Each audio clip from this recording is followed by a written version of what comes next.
Hello everyone, आप सब कैसे हैं। मैं उम्मीद करता हूं कि बहुत अच्छे होंगे और अपनी पढ़ाई को बहुत अच्छे से कर रहे होंगे। मैं Akash Kumar Badana ICT virtual classroom में आपका बहुत बहुत स्वागत करता हूं। मेरे प्यारे बच्चों, जैसे आपको पता है मेरे प्यारे बच्चों, बेसिकली हमारी आपका जो है 12th क्लास है और 12th क्लास में हम लोग देख रहे हैं हिस्ट्री। और हिस्ट्री में चैप्टर नंबर 12 चल रहा है हमारा। हम देख रहे थे औपनिवेशिक शहर, कैसे कैसे आपके नगर बसने शुरू हुए, कैसे महत्वपूर्ण शहर बने। सबसे पहले हमने हमने देखा कि आपका किस तरह से मद्रास, कलकत्ता और मुंबई को आपका डेवलप किया गया। ये आपको दिखाई देगा। क्लियर है। उसी आधार पर हम चीजों को देखने का प्रयास कर रहे थे, जो एक गांव के रूप में थे स्टार्टिंग में आपका शुरुआती तौर पर, और आज इतने बड़े। क्लियर है। देख लिया। तो हम औपनिवेशिक काल और कस्बे को पढ़ चुके हैं। इन सब चीजों को आपका देख चुके हैं। ठीक है। देख लिया। 18वीं शताब्दी में जो आपके परिवर्तन हुए, उन सारे परिवर्तन को हमने देखा है। ठीक है। औपनिवेशिक शासन की जो पड़ताल है वो हमने इसमें खोज ली थी और देख ली थी। क्या गतिविधि है, किस प्रकार की गतिविधि रही, इन सबको हम लोग आपका देख चुके। सबसे पहले आप देखिए, जहां से हमारा चैप्टर बचा हुआ था वहां से कंटिन्यू करेंगे। शहरों के फैलाव पर नजर रखने के लिए नियमित रूप से लोगों की गिनती की जाती थी। क्या करते थे? गिनती। ठीक है, कि भाई कितने लोग आपका शहर में रह रहे हैं, ये ध्यान रखना। 19वीं सदी के मध्य तक विभिन्न क्षेत्रों में कई शहर स्तर की जनगणना हुई। कह रहे बहुत सारी शहरी स्तर की जनगणना हुई। अखिल भारतीय जनगणना का पहला प्रयास 1872 में और उसके बाद 1871 में 10 यानी कि हर 10 साल में होने वाली। तो आप इसको स्टार लगा लीजिए कि सबसे पहले जनगणना जो हुई 1872 में हुई और प्रत्येक 10 साल पर जनगणना होगी। इसकी शुरुआत 1881 में की गई, ठीक लॉर्ड मियो के समय। और कह रहे जनगणना की नियमित व्यवस्था बनाई गई। भारत में शहरीकरण का अध्ययन करने के लिए जनगणना से निकलने वाले आंकड़े बहुमूल्य स्रोत थे। हम इन पर रिपोर्ट को देखेंगे। ऐसा लगता है कि हमारे पास ऐतिहासिक परिवर्तन को नापने के लिए ठोस जानकारी उपलब्ध है। बीमारी होने वाली मौत की सारणियों पर अभिन्नता, सिलसिला, लिंग, उम्र के अनुसार गिनती गिनते हैं। इन सब की हमने आपकी काउंटिंग की, इन सबको देखा। ठीक एक विशाल भंडार मिला जिससे सटीकता का भ्रम पैदा हो गया। लेकिन इतिहासकारों ने पाया कि आंकड़े भ्रामक भी हो सकते हैं। इन आंकड़ों का इस्तेमाल करने से पहले हम इस बातों को अच्छी तरह समझ लेना चाहिए कि आंकड़े कितने इकट्ठा किए गए और उनमें क्यों और कैसे इकट्ठा किए गए, ये देखा गया है। कि भाई पहली बात तो क्यों हमने इकट्ठे किए और कैसे किए, ये सारे चीजें हमको देखना था। उनमें से यह मालूम होना चाहिए कि किस चीज का मापा गया है और किस चीज को आपका नहीं मापा गया है, ये हमको देखना।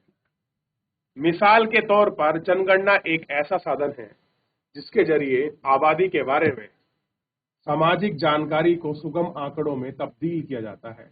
लेकिन इस प्रक्रिया में कई भ्रम थे।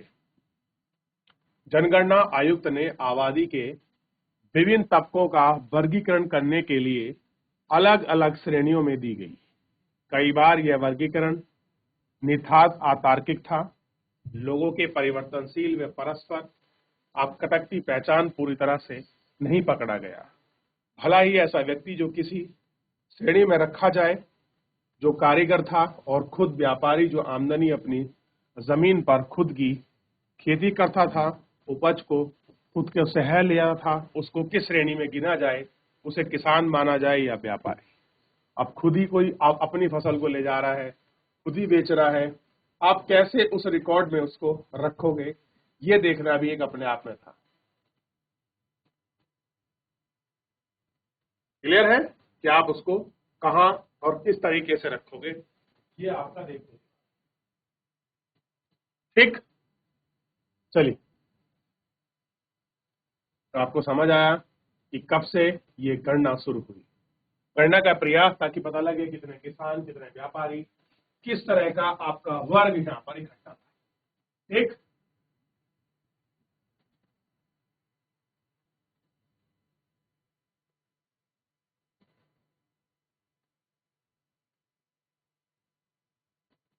बहुधा लोग खुद इस प्रक्रिया में मदद करने से इनकार करते थे। बहुत सारे लोग कहते कि जो प्रक्रिया प्रोसेस है हम लोग इसमें नहीं करेंगे, ये हम लोग देखते।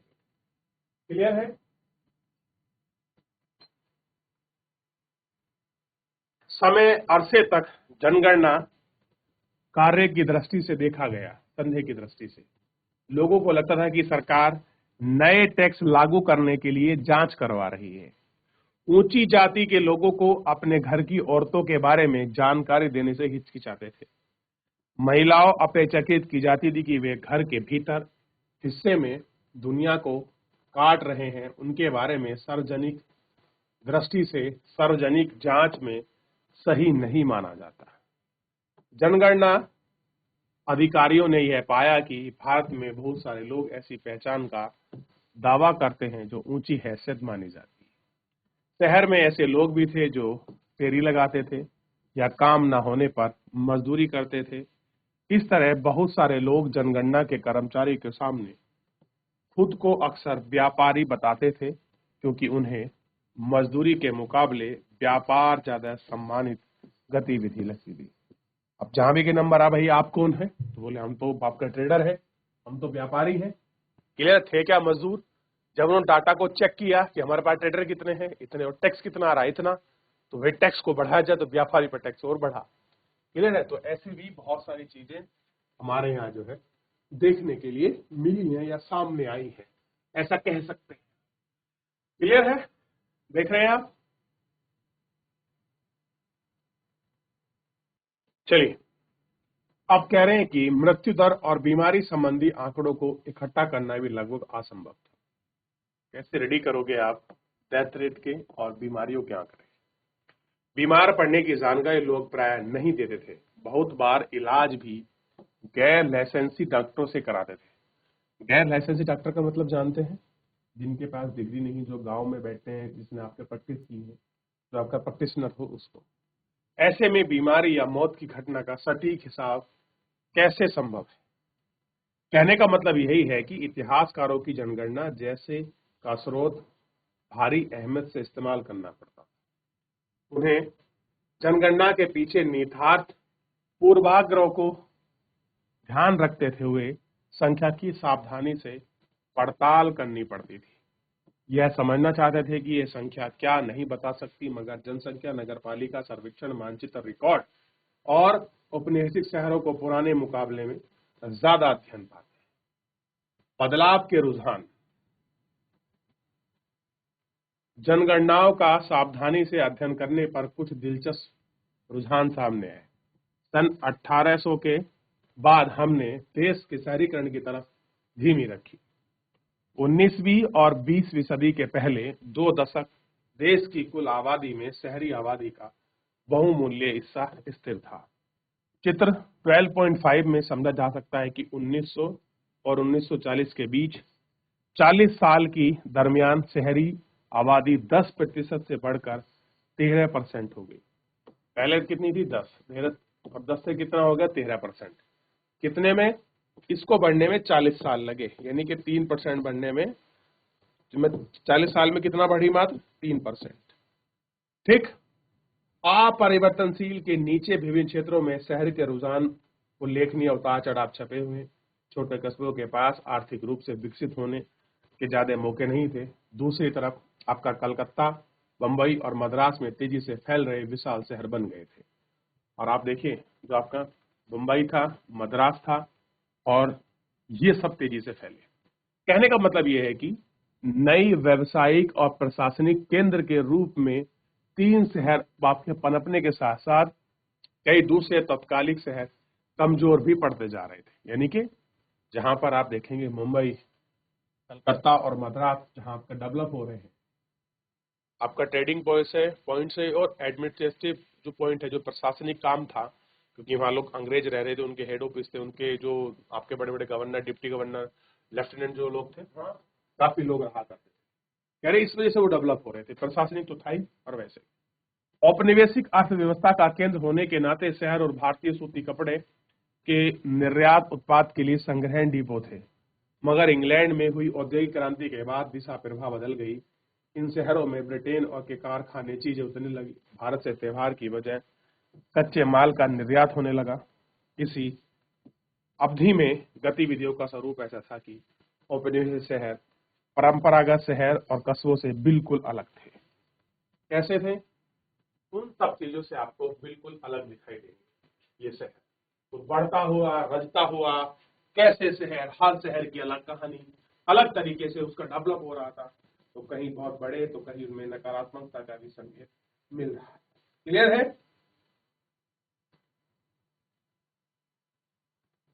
देख लिया? पीछे देखिए एक बार, आपको समझ आएगा बदलाव के रुझान।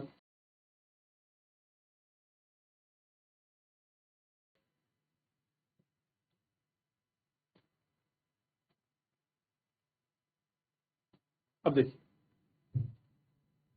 भारत में शहरीकरण जो शुरू हुआ 1881 से लेकर 1942 के बीच की बात कर रहे हैं कि कुल आबादी में शहर का प्रतिशत कितना रहा, कैसे कुछ वहां इसका परसेंटेज घटाया बढ़ा। तो 1891 में सबसे पहले देखिए इतना था, फिर 1911 में इतना रहा, घटा भी। 1901-11 के बीच इसमें कुछ क्या हुआ, घटा, फिर ये बढ़ा, फिर बढ़ा और फिर बढ़ा। आप देखेंगे 1941 में 12.8% लोग आपका शहरों में रह रहे थे 1941। आज काफी सारी पॉपुलेशन आपका लगभग मेरे हिसाब से लगभग 42%, इतना ही हो, 40-35 और 42 के बीच में पॉपुलेशन शहर में रहती है। आइए देखते हैं। 1853 में रेलवे की शुरुआत हुई, उसने शहरों का काया पलट कर दिया।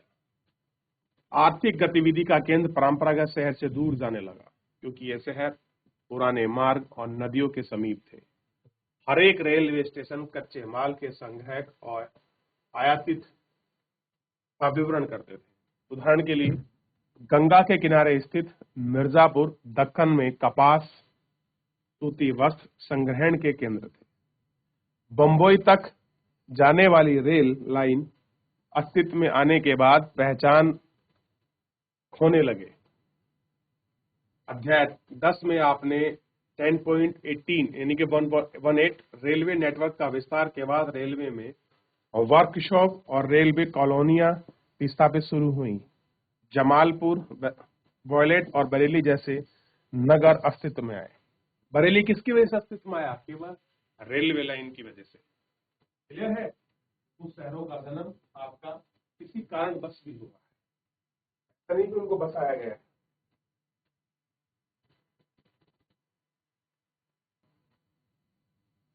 आगे बढ़े, अब देखिए फोर्ट एरिया का बोरा नजर 1885 जैसे से बंबई फैली, फोर्ट एरिया में भी भिड़ने लगी। व्यापारी, दुकानदार, नौकरी पेशे के लोग इलाकों में आने लगे। बहुत सारे लोग बाजार, बड़ी इमारतें, बड़े भीड़ भाड़ से चिंतित फोर्ट की शुरुआत में ये सारी चीजें खदेड़ने लगे।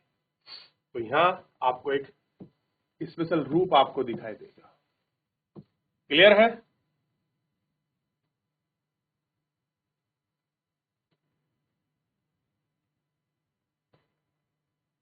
नए शहर कैसे थे?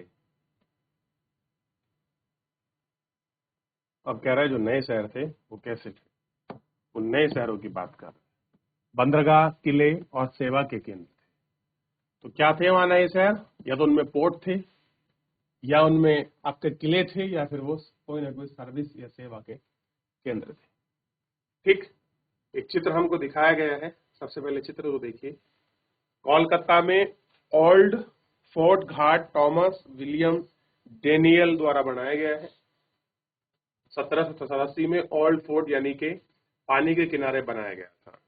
कंपनी का माल यहाँ उतारा जाता था और स्थानीय लोग इसे नहाने धोने के लिए आते थे। स्पॉट यहाँ पर क्लियर है?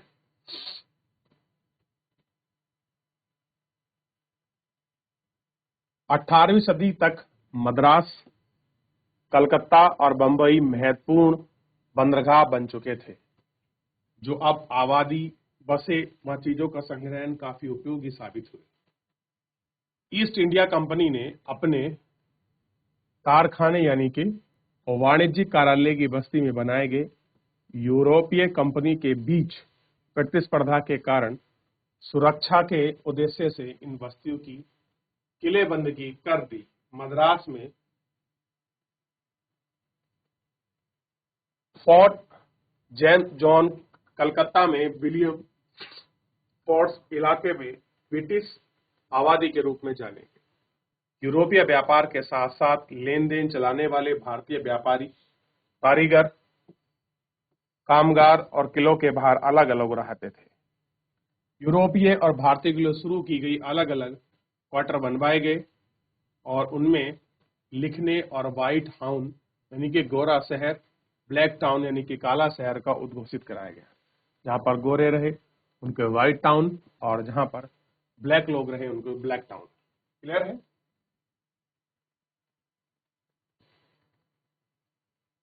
राजनीति सत्ता अंग्रेजों के हाथ में आने के बाद फर्क और भी तीखा हो गया। 19वीं सदी के मध्य रेलवे नेटवर्क फैला तो शहरों को शेष भारत के जोड़ दिया। नतीजा यह हुआ कि जहां से कच्चा माल और मजदूर आते थे, देहाती और दूर दराज के इलाके, इन बंदरगाहों में शहर जुड़ने लगे क्योंकि कच्चा माल निर्यात के लिए इन शहरों से आता था। सस्ते श्रमिक का कोई कमी नहीं थी। कारखाने लगने आसान थे। 1850 के दशक के बाद भारतीय व्यापारी उद्यमी ने बंबई में सूती कपड़ा मिल लगाई और कलकत्ता के भारी इलाके में यूरोपीय भूस्वामी वाली जूट मिल खोली। भारत आधुनिक विकास की शुरुआत थी। क्या करी इन्होंने यहाँ? आधुनिक विकास की शुरुआत आप देखेंगे यहाँ से। ये उस समय का शहर का एक फोटो इमेज है।